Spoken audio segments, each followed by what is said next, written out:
আসসালামু আলাইকুম। কেমন আছেন সবাই?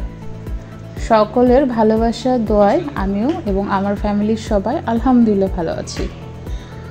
2 টুকরা মাংস দিয়ে যে এরকম মজার রেসিপি হয় আর দুপুরের ভাত এভাবে শেষ হয়ে যাবে ভাবতেই পারিনি।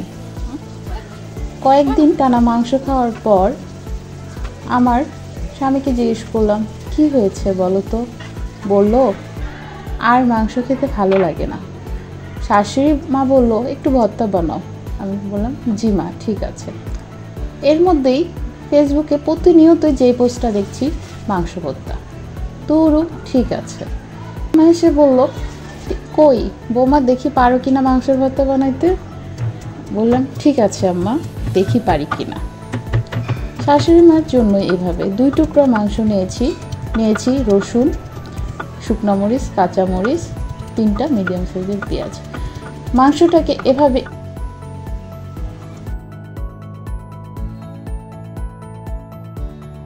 এভাবে থেতলে নিয়ে হামুদিস্তায় ভালো করে একদম কিমার মতো করে নিয়েছি। আদা রসুন বাটা, লবণ, হলুদ, গরম মশলার গুঁড়া সব কিছু দিয়ে ম্যারিনেট করে রেখে দিব। চুলায় ফ্রাই প্যান দিয়েছি, ফ্রাই প্যানে খাঁটি সরষের তেল দিয়ে দিলাম, দিয়ে মাংসটা দিয়ে এটাকে ভেজে নেব। চুলার হিটটা লো আর মিডিয়াম রেখে নেব। যেহেতু এই পাটাটার মধ্যে কাঁচা মাংস আমি থেতো করে নিয়েছি, তাই এটাকে ভালোভাবে পরিষ্কার করে নিচ্ছি। তারপর পরিষ্কার হয়ে গেলে এদিক দিয়ে আমার মাংসটা, যেহেতু আমি অল্প আঁচে রান্না করছি, একটু সময় লাগবে মাংসটা যাতে ভালোভাবে হয়ে যায়। মাংসটা প্রায় হয়ে আসছে। এখন দিয়ে দিচ্ছি রসুন, আস্ত রসুন, দেশি এবং ইন্ডিয়ান মিক্স, শুকনো মরিচ, কাঁচামরিচ দুটোই। ঝাল আপনারা কীরকম পছন্দ করেন সেইভাবে দিবেন।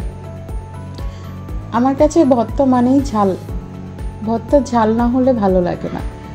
সব কিছু ভালোভাবে ভেজে নিচ্ছি। এখন পেঁয়াজগুলোকে একটু বড় বড় করে কেটে রেখেছিলাম, সেটাও দিয়ে দিচ্ছি। সব কিছু একদম ভেজে নেব।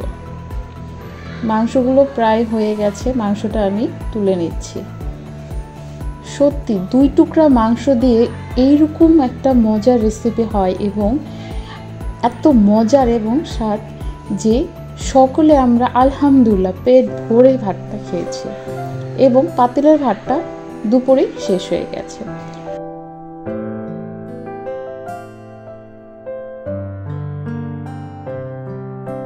তারপর এভাবে ঝিকিমিকি কিচিমিচি ডিম টানাটানি করে মাংসগুলো দিয়ে এভাবে বেটে নিচ্ছি, ঝাঁকানাকা করে। আপনারা চাইলে ব্লেন্ডারও করতে পারেন, যদি আপনার কাছে সুবিধা মনে হয়। আমার কাছে মনে হয় ভর্তা সব থেকে মজা হয় শিলপাটায়। মাংসটাকে ভালোভাবে পিষে নিলাম। এখন পেঁয়াজ, রসুন, কাঁচামরিচ, শুকনো মরিচ দিয়ে দিচ্ছি লবণ।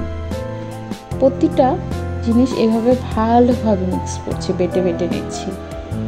আমার বাবাও একদিন আমাকে বলেছিল, তুমি তো এত ভিডিও বানাও, কই মাংস ভর্তা তো একদিন বানাইলাম। বললাম, ঠিক আছে বাবা, আগে আমার শাশুড়ি মাকে খাওয়াই, তোমার জন্য আছে, দেখি কেমন হয়। আর যেহেতু সবাই বানিয়ে খেয়েছেন এই পর্যন্ত, তাই জানেন এটা খেতে কেমন। আর যারা এখনই মাংসের ভর্তা বানাননি, তারা অবশ্যই বানিয়ে খাবেন, সত্যি খুবই মজার। আর প্লিজ আমার কোনো ভুল ত্রুটি পেলে ক্ষমা করে দিবেন, আমাকে সাজেস্ট করবেন। আপনাদের সকলকে অসংখ্য ধন্যবাদ। এখন আমি এই 2 টুকরা মাংস দিয়ে যে পরিমাণ ভর্তা হয়েছে, সেখানেই আমার অনেকগুলো এভাবে ভাগ করে রেখে দিলাম, যাতে কার ভাগেটা কেউ না খায়। শেষ পাতে এই 1 মুঠো ভাত দিয়ে পাটাটাকে এভাবে মুছে খেতে যা লাগে অমৃত। জানি না আমার মতো আর কে করেন। আমি এরপর পাটাটাকে ক্লিন করে রেখে দিচ্ছি। ধন্যবাদ। আসসালামু আলাইকুম।